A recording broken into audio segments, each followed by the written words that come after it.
kasih dalam Tuhan Yesus. Senang boleh kembali di tempat ini berjumpa dengan Anda semua. Kelihatan wajah-wajahnya yang gak ada dosa. Oke, tema kita apa? Mengapa kita bisa kehilangan keselamatan kalau kita tidak mengampuni? Ya, ayatnya yang diberikan adalah Matius 5 ayat 14 sampai 15. Sama-sama aja kita baca. 3, 2, 1. Karena mengampuni kesalahan orang, Bapamu yang di surga akan mengampuni kamu juga. Ayat 15. Tetapi jika kamu tidak mengampuni orang, Bapamu juga tidak akan mengampuni kesalahan. Iya, jadi jelas ya. Tetapi jikalau kamu tidak mengampuni orang, Bapakmu juga tidak akan mengampuni kesalahanmu. Pertanyaannya, bicara mengampuni itu dosa atau tidak sih? Membenci orang itu dosa apa enggak? Dosa ya. Karena kalau bicara dosa, Yesus itu naik ke kayu salib satu kali sempurna, dia mengampuni seluruh dosa. Baik dosa yang masa lalu, hari ini, bahkan yang belum kita buat. Sempurna, gak mungkin Yesus naik lagi nanti. Sempurna. Jadi kalau menurut saya, membenci orang tidak masuk kategori sebagai dosa. Makanya Bapak nggak bisa mengampuni. Tetapi itu masuk pada pilihan kita. Ketika orang menyakiti kita, apakah kita mau membenci balik? Jadi itu sebuah karakter, sebuah perasaan yang membenci itu, ya. Jadi itu pilihan kita, apakah kita mau biarkan membenci. Maka ketika kita membenci orang terus menerus, yang susah siapa? Kita. Ya, maka karakter kita jadi tidak sesuai dengan apa yang Tuhan inginkan.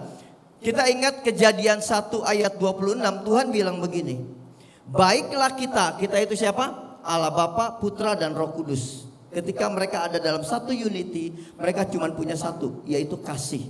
Maka ketika dia berkata, baiklah kita menjadikan manusia serupa dan segambar dengan Allah, dengan kita, dia bilang, pertanyaan saya, kenapa Tuhan mesti menciptakan kita serupa dengan dia? Kenapa? Langsung hening.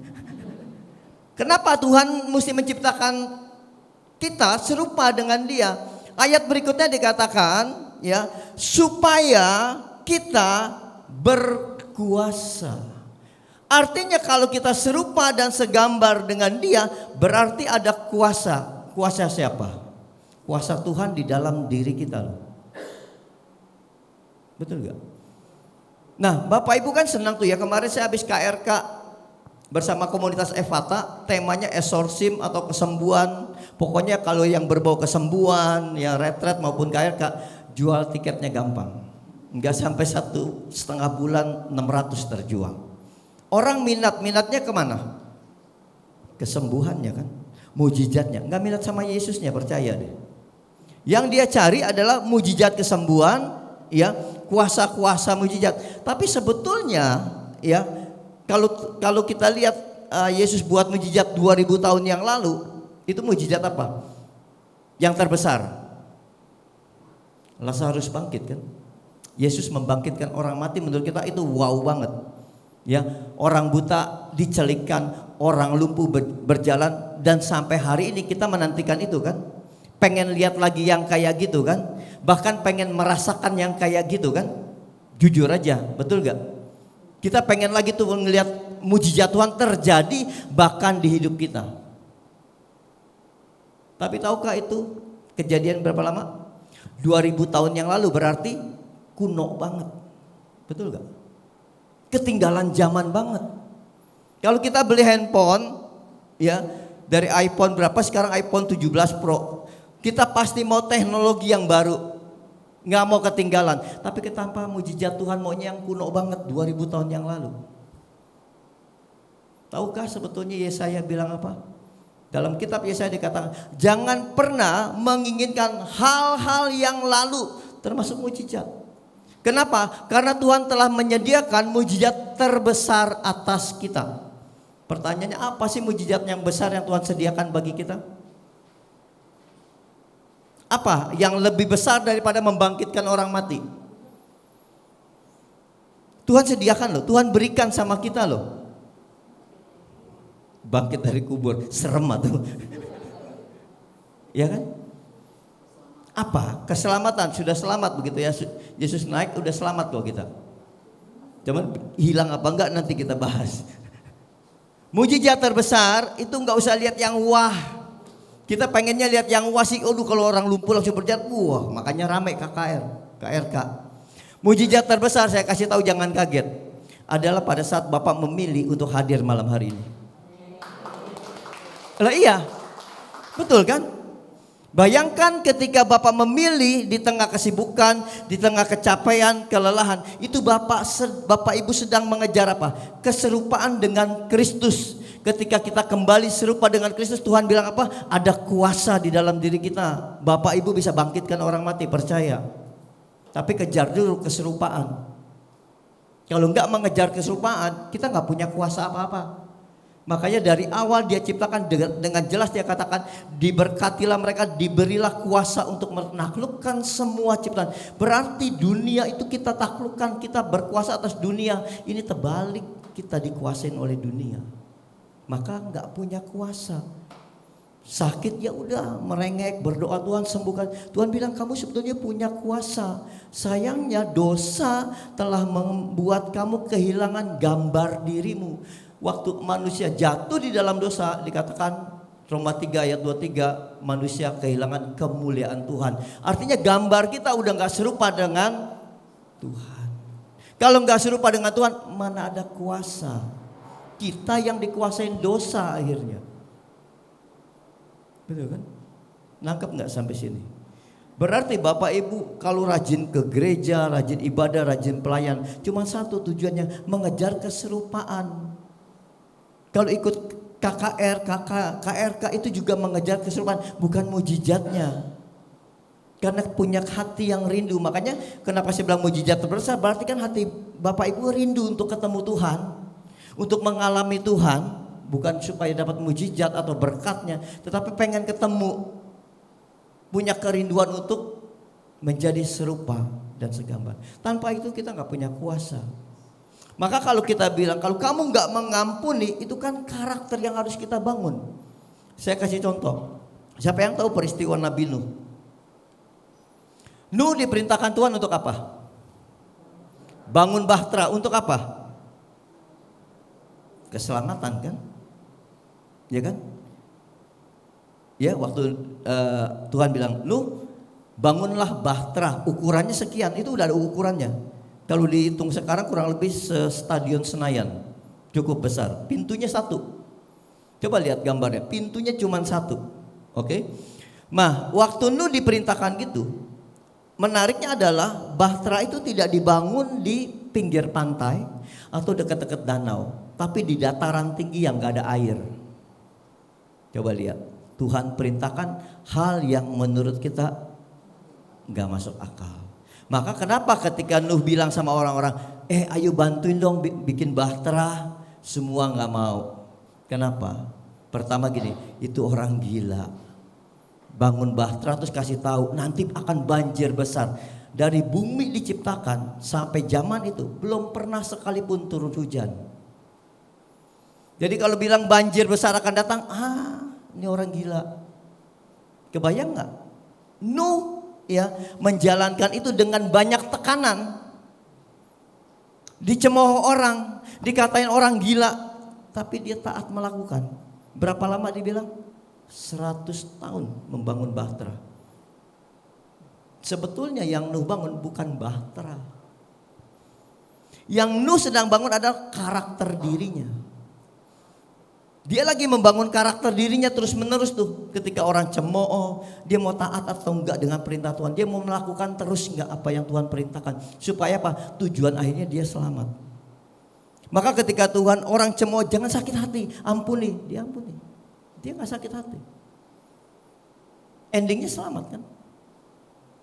Bukan bicara lagi soal dosa. Tapi karakter yang kau bangun ini yang dilatih Tuhan selama 100 tahun. Membangun bahtera itu. Sampai akhirnya dia selamat, yang lain mati semua.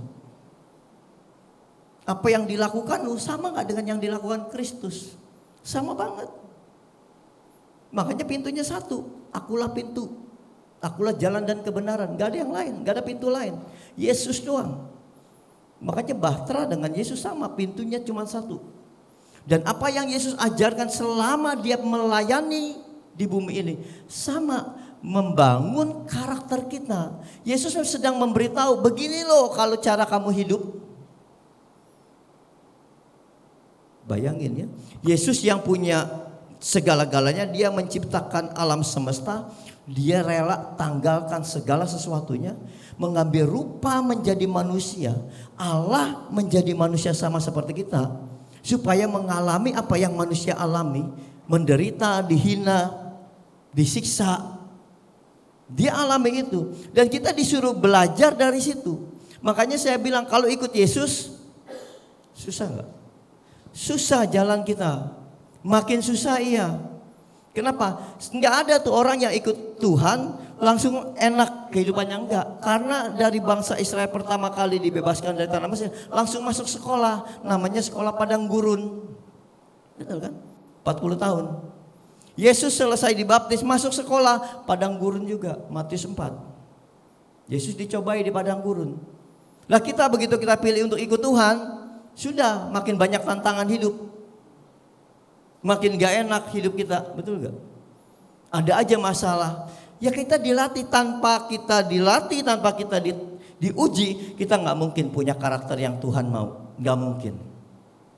Makanya Kristus menjadi gambaran hidup kita. Bagaimana kita mencapai keserupaan dengan Kristus. Gak ada yang lain supaya kamu punya kuasa. Keselamatan bisa hilang, bisa bukan karena dosa. Kalau dosa sudah diampuni, tapi karakter yang gak pernah berubah.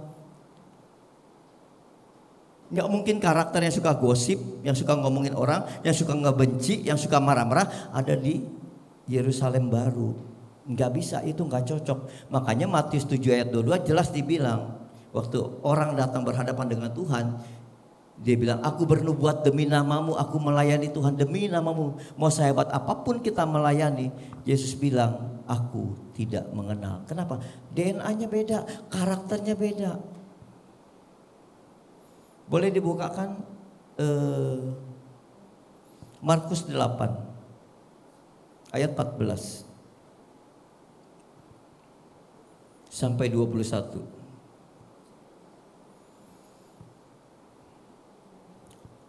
Saya bacakan. Kemudian ternyata murid-murid Yesus lupa membawa roti. Hanya sebuah saja yang ada pada mereka dalam perahu. Ini bercerita Yesus dan murid-muridnya sedang menyeberang. Lalu murid-muridnya cuma membawa satu buah roti. Next. Lalu Yesus memperingatkan mereka, katanya, berjaga-jagalah dan awaslah terhadap ragi orang Farisi dan ragi Herodes. Yesus itu lagi menjelaskan supaya kita hati-hati dengan pengajaran orang Farisi dan orang Herodes. Bapak Ibu tahu ragi kan? Kalau kita bikin kue, bikin roti perlu ragi, vermipan. Supaya apa? Adonannya mengembang. Kalau adonannya mengembang sebetulnya dalamnya kosong kan? Udara doang, sama. Pengajaran Farisi dan Herodes kelihatannya kemasannya bagus tapi dalamnya kosong. Gak ada isinya. Maka Yesus peringati, hati-hati berjaga. Tapi muridnya memikirkan apa? Roti, makanan. Kayak kita nih. Dikit-dikit pikirannya perut. Iya kan? Selalu kita memikirkan tentang diri kita, tentang hal-hal yang dari daging. Padahal Yesus gak ngomongin soal roti. Tapi muridnya di belakang itu ribut. Tuh. Guru nyindir kita tuh. Kita cuma bawa roti, gak mungkin dibagi 13 nih. 12 murid, Yesus 1. Gak mungkin nih kita. Tapi dia nyindir-nyindir tuh ngomongin ragi. Maka Yesus bilang apa berikutnya? Maka mereka berpikir dan seorang berkata kepada yang lain, itu dikatakannya karena kita tidak mempunyai roti. Next. Dan ketika Yesus mengetahui apa yang mereka perbincangkan, ia berkata, mengapa kamu memperbincangkan soal tidak ada roti? Belum jugakah kamu paham dan mengerti, telah degilkah hatimu? Lihat, aku gak ngomongin roti, kata Yesus. Kenapa kamu ngomong roti? Berikut. Lalu Yesus mengingatkan, kamu mempunyai mata, tidakkah kamu melihat? Dan kamu mempunyai telinga, tidakkah kamu mendengar? Tidakkah kamu ingat lagi? Ini sering dipakai buat lagu. Apa yang tak pernah dilihat mata. Lagu itu pokoknya Allah sanggup melakukan segala perkara. Padahal Yesus juga gak bicarain soal itu juga. Ya, next. Tapi ini yang Yesus mau bilang. Pada waktu aku memecah-mecahkan roti, semua orang pasti tahu kisah ini. 5 roti dan 2 ikan. 5 roti untuk 5.000 orang. Berapa bakul penuh potongan-potongan roti kamu kumpulkan? Waktu Yesus punya 5 roti, dipecah jadi 5.000, sisanya berapa? 12 bakul. Berikut. Pada waktu 7 roti, ada 2 peristiwa kita ingat. Waktu 7 roti untuk 4.000 orang, sisa berapa? Nah, coba lihat. Waktu Yesus punya 5 roti, dia pecahkan jadi 5.000, sisanya 12 bakul. Waktu punya 7 roti, dia pecahkan dapatnya 4.000, sisanya 7 bakul.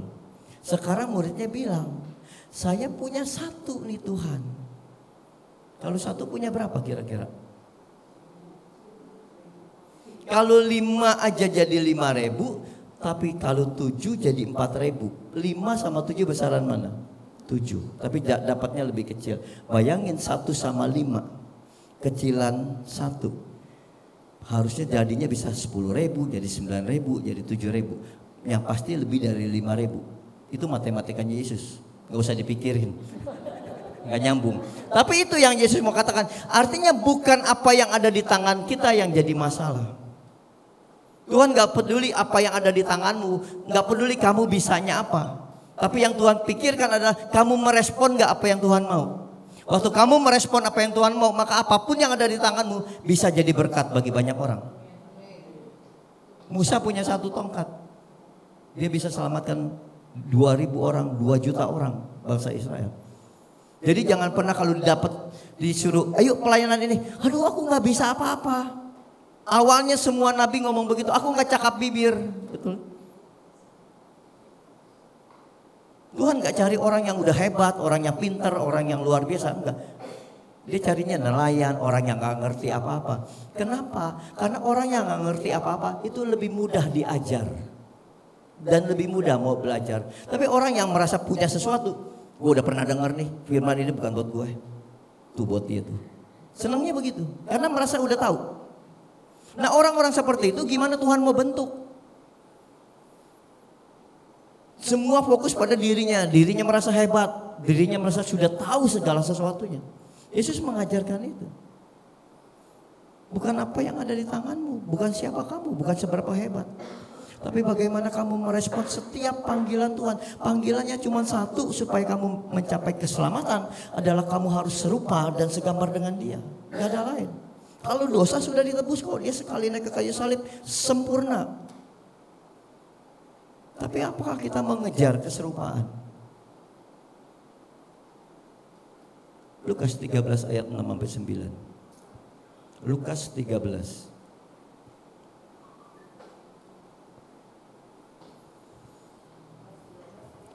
Ayat 6-9. Lalu Yesus mengatakan perumpamaan. Kita tahu Yesus sering sekali banyak menggunakan perumpamaan. Salah satunya ini.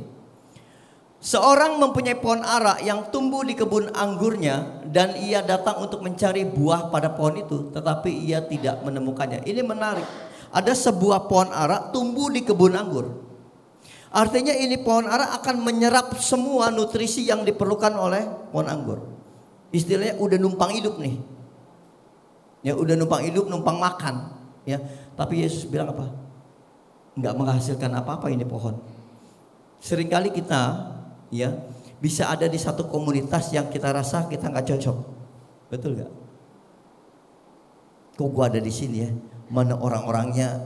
Aduh, nggak banget deh. Seringkali kita merasa ngapain gue ditempatkan di sini? Tapi sebetulnya Tuhan taruh pohon ara ini di tengah kebun anggur, atau Tuhan tempatkan kita di satu komunitas, satu kelompok yang buat kita enggak banget. Justru Tuhan kasih kita privilege Ya Tuhan, ada yang Tuhan harapkan dari kita, bahwa ketika kita ada di situ, kita bukan cuma menyerapi nutrisi kebun anggur, tapi justru kita memberkati orang sekitar situ. Itu yang Tuhan mau. Makanya Tuhan tanya, kenapa nggak ada buahnya ini? Udah mengambil nutrisi orang, nggak menghasilkan apa-apa. Betul kan? Ini loh yang Tuhan pertanyakan. Kalau udah nggak menghasilkan, apa yang Yesus bilang berikut? Lalu ia berkata kepada pengurus kebun anggur, sudah 3 tahun aku datang mencari buah pada pohon ara ini dan aku tidak menemukannya. Apa yang dibilang? Tebang. Buat apa? Buat apa orang ini hidup kalau nggak menghasilkan apa-apa? Tebang, kata Tuhan. Hanya cuman bikin susah orang banyak. Kelihatannya emang keren pelayanan, mewarta di mana-mana, WL di mana-mana. Kelihatannya rohani banget. Tapi ternyata orang yang di rumah, pasangan hidupnya, anak-anaknya nggak pernah merasakan buah dari pelayanan itu. Nggak ada buah pertobatan. Bahkan mungkin anaknya bilang, papa di gereja aja deh, kalau di gereja kayak malaikat. Kalau di rumah lebih sadis dari setan. Ada. Banyak orang pelayanan gak menghasilkan buah. Itu loh yang Yesus bilang, kelihatannya rohani, tapi gak pernah ada buah pertobatan. Tebang yang kayak gini. Kenapa saya bilang begitu? Kalau saya jadi pohon ara, ketika saya gak menghasilkan buah, lalu Tuhan bilang, ini gak berbuah, tebang aja. Sekarang saya tanya, ada gak orang mau dilahirkan mandul? Gak ada kan? Mungkin pohon ara bilang, enak aja tebang-tebang. Yang ciptakan saya siapa? Kan Tuhan. Yang bikin saya mandul siapa? Kan Tuhan juga yang bikin saya mandul. Emang maunya saya mandul, betul nggak? Saya pernah ketemu orang LGBT. Ya, kalau saya ngomong Tuhan dia marah. Jangan ngomongin Tuhan depan saya nggak suka. Ya oke, gitu kan. Suatu hari ketemu lagi waktu saya firman lagi. Waktu saya nyanyi lagu satu lagi, saya lupa tapi lagunya. Nah itu dia tersentuh. Akhirnya mau saya ajak ngomong. Lalu dia bilang, salah satunya yang bilang, emang mau dilahirkan kayak saya gini? Enggak mau. Pohon ara juga bisa dong bilang. Tapi masalahnya Tuhan enggak bicara soal mandulnya. Yang Tuhan lihat adalah pohon ara itu daunnya rindang, betul kan? Daunnya banyak, kalau daunnya banyak itu pasti ada buah. Karena pertumbuhan daun akan diikuti buah, itu pohon ara. Sekarang yang Yesus bilang, ini bohong, ini penyesat, ini penipu. Kelihatannya doang pelayanan. Tapi orang gak bisa menikmati buah-buah pelayanannya kan. Itu yang Yesus mau katakan. Maka demikian juga dengan hidup kita. Jangan kita merasa, aduh gue pokoknya tiap minggu udah ke gereja, udah datang persekutuan, udah berdoa, udah baca firman, semua keagamaan sudah kita lakukan. Tapi tanya pada diri kita sendiri, apakah orang-orang sekitar kita merasakan buah itu? Kalau enggak kan kamu cuma menjalani hidup keagamaan doang. Sementara karaktermu gak pernah terbentuk. Makanya ketika orang kelihatannya rohani, bencinya tetap banyak. Betul kan? Benci orang udah lama. Gak pernah diampuni. Makanya kalau kita buka Matius 5, maaf ya, merepotkan. Matius 5 ayat 22. Tetapi aku berkata kepadamu, setiap orang yang marah terhadap saudaranya harus dihukum. Siapa yang berkata kepada saudaranya kafir harus dihadapkan ke mahkamah agama. Dan siapa yang berkata jahil harus diserahkan ke dalam neraka yang menyala-nyala. Berikut. Sebab itu jika engkau mempersembahkan persembahanmu di atas mezbah dan engkau teringat akan sesuatu yang ada dalam hati saudaramu terhadap engkau. Jadi kita ke gereja nih mau mempersembahkan. Bapak Ibu kan kalau ke gereja mau mempersembahkan sesuatu kan. Tapi Bapak Ibu lihat dikatakan apa? Ada dalam hati saudaramu. Itu bicara orang ini orang yang gak bersalah. Orang ini orang yang gak bersalah tapi saudaranya membenci dia. Nangkep ya? Aku gak berasa bersalah sama sis ini, tapi dia benci banget. Memang aku merasa gak punya salah, tapi dia benci. Ya, ini loh Yesus ajarkan. Kalau sampai ada begitu, bukan dia yang disuruh minta maaf, kita loh. Sebelum kamu ke gereja, kamu cari orang itu dan kamu jelaskan, kamu minta maaf kepada dia. Kenapa? Kita bilang, Tuhan aku kan gak salah, dia yang salah Tuhan. Enggak, kata Tuhan, kamu minta maaf. Tahu gak kenapa? Gara-gara kita dia punya kebencian. Walaupun kita gak salah. Ngerti kan? Jangan hidupmu jadi batu sandungan orang. Sekalipun kamu benar.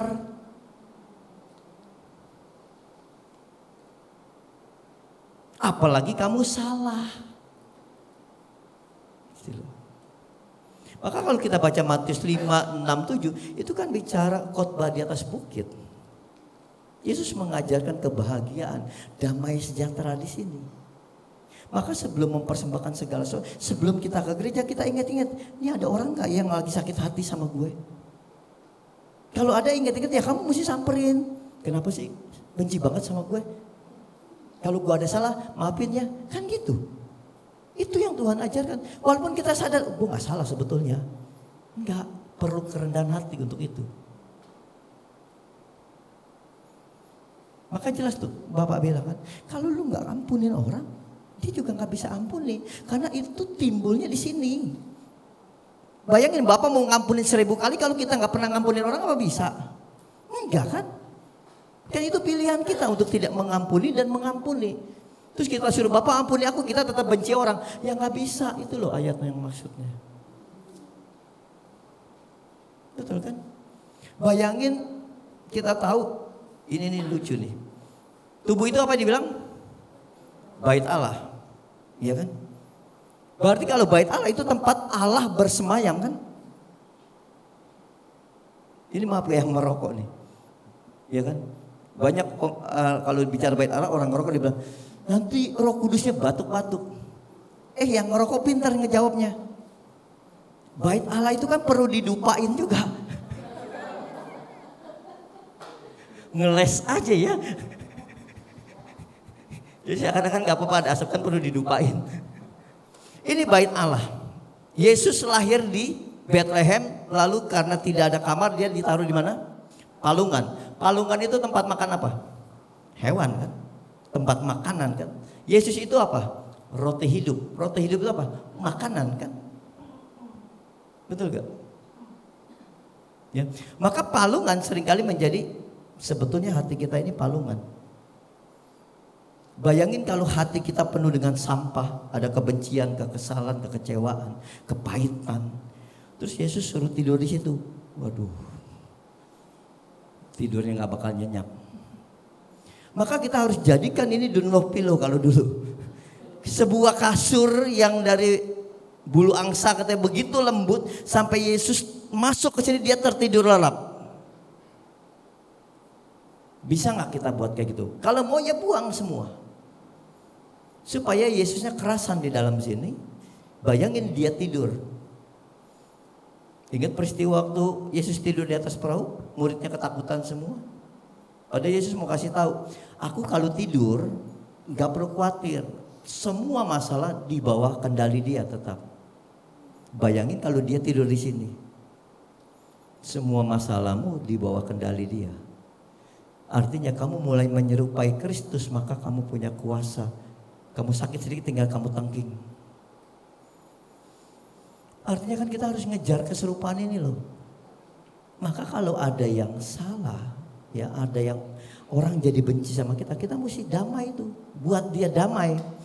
Karena kita tuh pembawa damai. Kita mau elak aja ke gereja, sementara banyak orang ternyata benci dengan kita loh. Terus apa yang kita mau persembahkan kepada Tuhan? Tuhan lihat itu. Ini loh, meskipun kamu gak merasa salah, bahkan kamu gak salah sama sekali, tapi orang merasa tersakiti. Kita harus datang jelaskan, maafin aku ya kalau aku ada salah. Ini terbalik, udah tahu salah malah bilang, maafin aku ya kalau aku ada salah. Padahal salah. Itu lebih banyak yang begitu orang. Apalagi salah. Ayat berikutnya kalau kita baca, itu bicara kita yang salah. Apalagi salah, kita harus benar-benar minta maaf sama orang itu. Enggak salah aja kita datangi, apalagi salah. Nah, ada seorang anak ya, dia pengen ikut lomba Tamiya. Tahu Tamiya ya? Mobil-mobilannya pakai baterai, lomba. Nah, sebelum lomba dimulai dia berdoa di pojokan. Doanya kusuk sampai panitia ngeliatin. Keren ini anak. Lomba doang ikut tapi berdoa.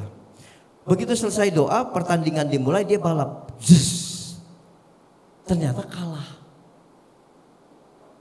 Kalah terus panitia samperin. Dek, bukannya tadi kamu berdoa? Iya, Tuhan gak jawab doamu ya. Tuhan gak dengar tuh doanya, buktinya kamu kalah. Terus anak itu bilang apa? Enggak, Tuhan dengar banget doa saya. Kenapa? Kan saya doanya gini, Tuhan kalau aku kalah jangan biarkan aku nangis. Seringkali kita doa tuh kita mintanya yang wah-wah ya. Sakit sembuh, ya kan, punya hutang lunas. Kita ngelihatnya yang wah. Tapi tahukah Tuhan mengerjakan justru dari hal-hal yang gak kita pikirkan. Hal-hal yang sederhana. Tapi kesederhanaan Tuhan itu menuntun kita pada perkara-perkara yang besar dan ajaib. Kenapa? Dengan apa yang kita terima di awal, apakah kita siap dibentuk? Kelihatannya oh cuman begini Tuhan. Tapi waktu kita percaya, makanya banyak orang berdoa gini kan. Kalau kita tanya, banyak orang doanya gini kalau lagi ngalami sakit atau doa apapun. Dia pasti bilang, Tuhan aku percaya, dengan iman aku percaya Tuhan, aku percaya Tuhan. Padahal itu gak percaya. Betul gak? Dia gak perlu kompa iman untuk menyatakan dia percaya. Kalau dia percaya, semakin dia katakan dia percaya, sesungguhnya dia gak percaya. Karena keraguannya jauh lebih besar. Tapi kalau dia percaya udah Tuhan akan bereskan. Sudah, dia jalan saja melangkah. Itu baru percaya dengan iman. Makanya gak ada yang lain yang harus kita kejar, keserupaan. Jadi kalau Bapak Ibu ke gereja, jangan ngejar surga. Enggak. Kalau kita ke gereja, kalau kita rajin pelayanan, apalagi mau prodiakon, mau tatib, pembantu umat, apapun, lektor, pewarta, singer, WL, apapun yang kita lakukan, itu bukan karena kita mengharapkan sesuatu, tetapi itu buah dari kita mencintai Tuhan. Sudah. Makanya panggung areal ini berbahaya. Kalau panggung ini dijadikan panggung rohani, ini yang datang akan tuntut saya supaya nyanyinya bagus. Kalau pujian penyembahan naik, saya mau tanya naiknya kemana? Kan ada tuh pembicara juga. Tadi WL ini siapa ya? Nggak ngangkat tuh. Mau ngangkat apa? Iya kan? Maka kan ada banyak tuntutan akhirnya karena ini jadi panggung rohani. Tapi para WL, para singer itu harus jadikan ini apa? Mesbah. Kalau mesbah nggak ada tuntutan, kalau mesbah ada penyerahan diri dan kerelaan. Urusan nyanyinya bagus atau tidak, yang Tuhan lihat hatinya menyembah itu dengan kerelaan, dengan penyerahan diri. Bapak Ibu datang ke gereja itu harus membawa penyerahan diri. Itu korban syukur kita tuh itu. Bukan cuma hari Minggu harus ke gereja, bukan. Kita sedang mengorbankan penyerahan diri hidup kita ini, Tuhan ku serahkan kepadamu. Karena dia pemilik hidup kita. Udah seminggu sekali masih absen lagi. Iya kan? Penyerahan korban syukur kita tuh itu. Maka pujian kita bukan bicara soal lagu, baik bagusnya suara. Kalau didukung itu ya puji Tuhan. Orang saya mewarta di PSE, tahu ya umat PSE, itu ada oma-oma ya. Waktu saya nyanyi, inilah yang ku renungkan setiap waktu, Nyanyian pujian dan pengagungan. Wah, orang merinding-rinding. Ada oma-oma nyanyi di pojokan gini doang. Saya yang merinding. Kenapa? Dia pujiannya diterima Tuhan. Dia di tengah kekurangan dia bisu. Tapi dia coba memberikan yang terbaik buat Tuhan dengan apa yang ada pada dia. Mana yang lebih baik? Dia. Sampai saya yang merinding. Wow. Di tengah keterbatasan dia berusaha memberikan yang terbaik buat Tuhan. Kita punya segalanya, tapi kita gak pernah mempersembahkan yang terbaik buat dari hidup kita. Kalau mau jujur, betul kan? Kadang-kadang mewartai ini aja masih ada nih keinginan daging. Masih ada nih keinginan dipuji-puji, betul kan? Itu kita. Makanya ketika kita ada dalam kekurangan, keterbatasan, itu biasanya maksimal penyerahannya. Maka sama-sama kita belajar untuk menyerahkan seluruh keberadaan kita sama Tuhan. Maka Bunda Maria jelas mengajarkan, jadilah padaku menurut Tuhan, apa maunya Tuhan. Bukan apa maunya kita. Karena kalau apa maunya kita gak pernah nyampe. Maunya Tuhan kita mengampuni. Ampuni dong. Kita mengejar keselamatan tapi kita gak pernah melakukan apa yang Tuhan mau. Makanya kalau dibilang keselamatan bisa hilang, iyalah. Menjadi sia-sia Yesus naik ke kayu salib atas hidup kita. Bisa. Waktu kita gak melakukan kehendak Dia. Waktu kita gak mengejar keserupaan. Mentang-mentang Dia udah naik ke kayu salib, yang namanya juga kasih karunia kan. Udah gratis, udah diberikan gitu. Tapi kita menggunakannya seenak kita. Kita itu gak bisa lari dari zona nyaman kita. Maka saya bilang mujizat terbesar waktu Bapak Ibu memberi waktu datang ke sini. Betul kan? Jangan gerimis dikit, aduh dia hujan lagi nih. Terus gak pergi. Gak ke gereja karena hujan, padahal di rumah banyak payung. Nah iya kan? Masa hujan mengalahkan cinta kita untuk datang sama Tuhan? Katanya cinta Tuhan. Betul kan? Saya waktu SMP kelas 2 itu pernah naksir perempuan yang pangrok. Tahu pangrok ya dulu? Jabrik belakangnya itu. Saya naik kelas 2, anak kelas 1 masuk. Chinese putih, pangrok, mancung, cakep banget. Saking saya senang, sekolah tuh jam 7.10 masuk, setengah 6 saya datang. Malah dianterin Koko. Koko tuh naik Vespa, bayangin dari Karet. Rumah saya di Karet Kubur. Sekolahnya di Chandranaya Kota, tahu kan? Pagi-pagi dia belain datang. Sekali dia gak apa-apa. Tiap hari aku minta dianterin jam segitu, dia nanya, lu ngapain sekolah pagi-pagi? Tugas. Padahal cuman di gerbang aja nungguin dia. Asal dia udah lewat tuh, aduh seneng banget. Target berikut apa? Pengen tahu namanya kan? Nama mah gampang. Saya tinggal suruh orang, teman-temannya juga, cariin dong nama dia. Suka ya? Iya, dicariin, dapat. Namanya ASL. Singkat ya, takut ada yang kenal. Nama Chinese ASL. Ya, target kedua apa? Yang paling penting? Nomor telepon. Ya kan Pak, bapak-bapak pernah pacaran, pernah naksir pasti kayak gitu. Nomor telepon. Nah dulu belum ada handphone. Wah, itu kalau nomor telepon cewek itu paling susah. Gak bakal dapat. Udah aku suruh berkali-kali kirim orang gak dapat. Gak kehabisan akal kan? Saking suka, saking cinta, ambil yang namanya yellow page, tahu kan? Buku yang tebal itu.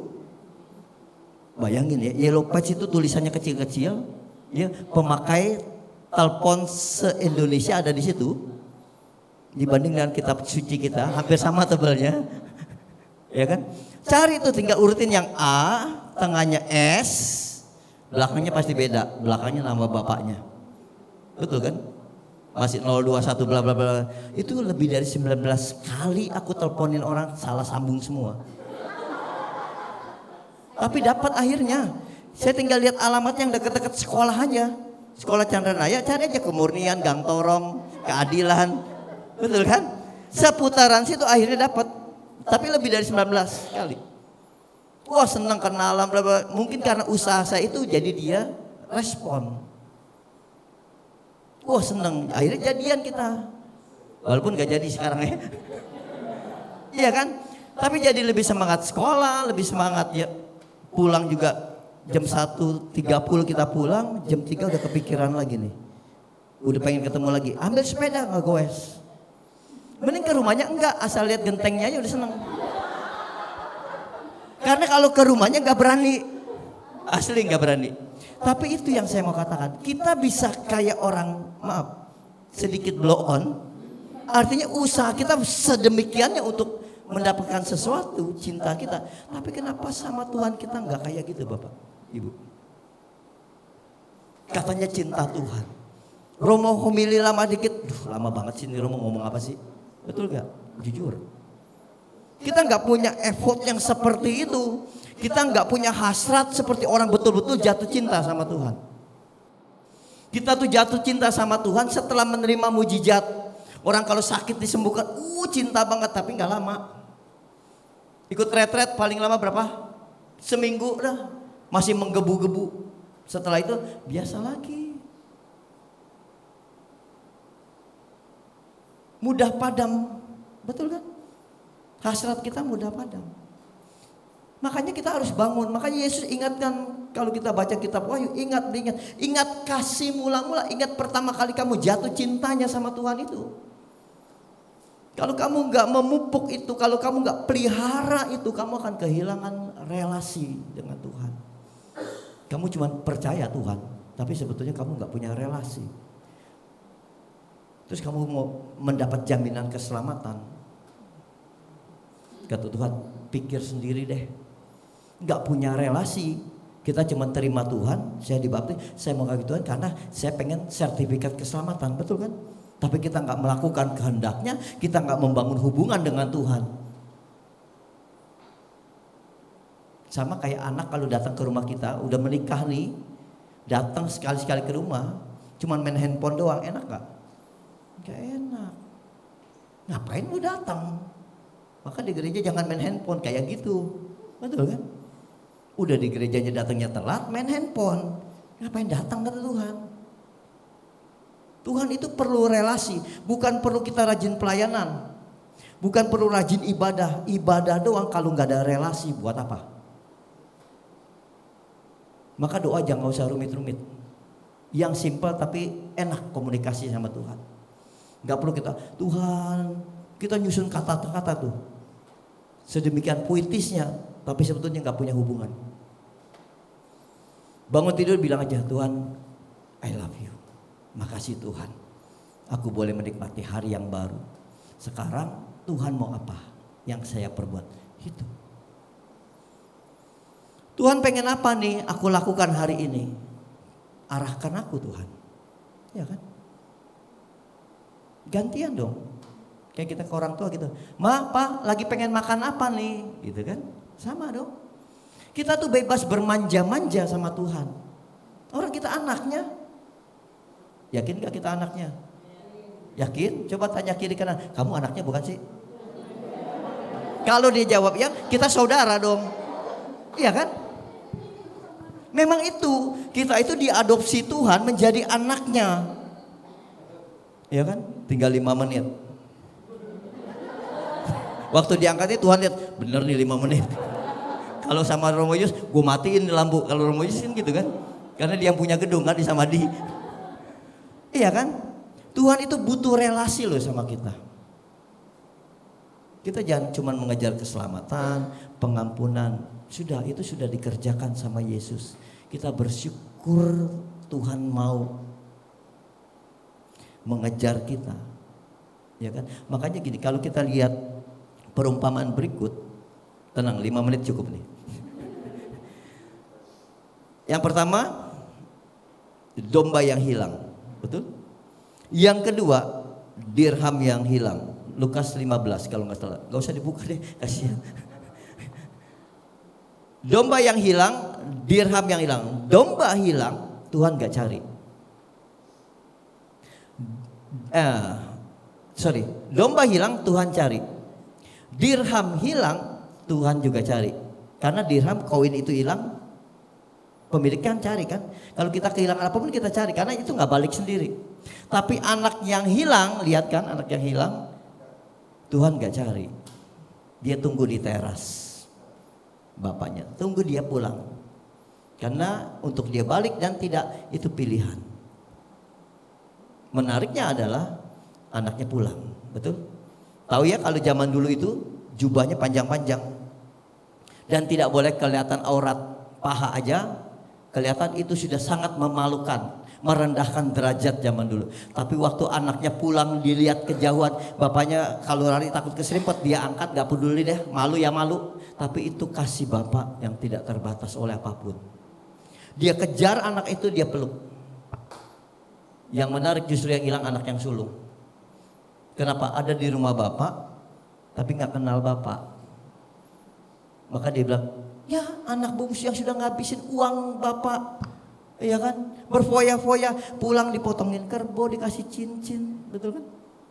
Aku loh pak yang tiap hari pelayanan di gereja, ada selalu bersama bapak perlu apa aku layanin.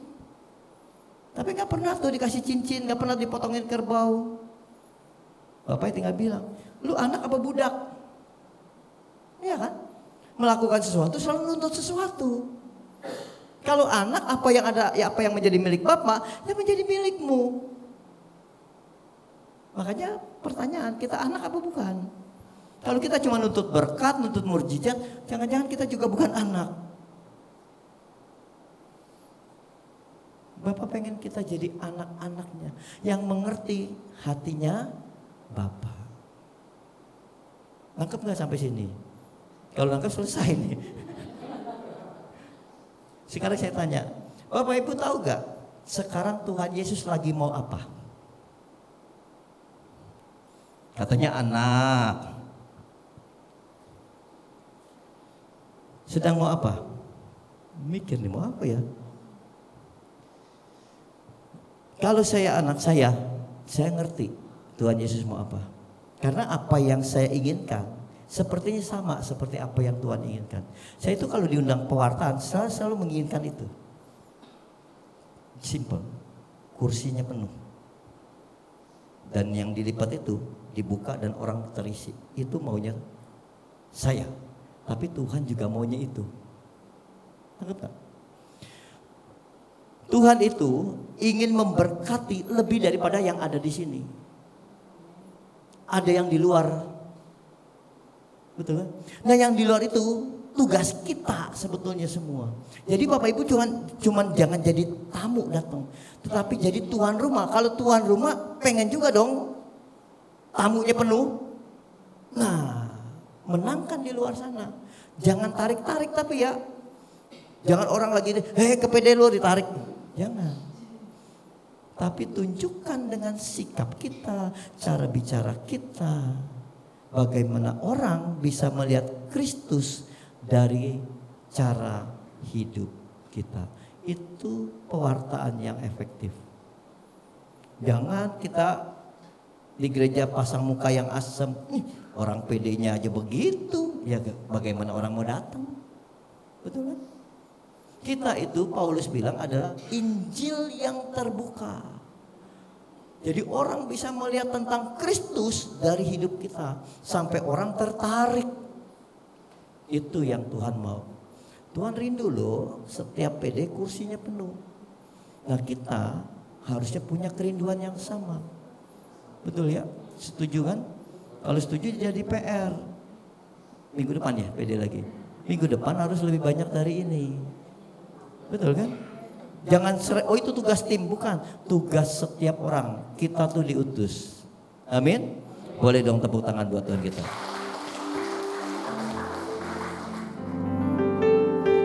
Aku ada hari ini karena Tuhan dan teramat baik bagiku.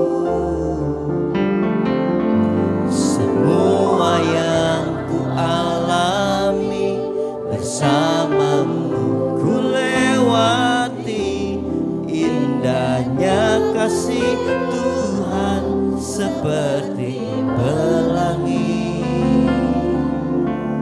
sehabis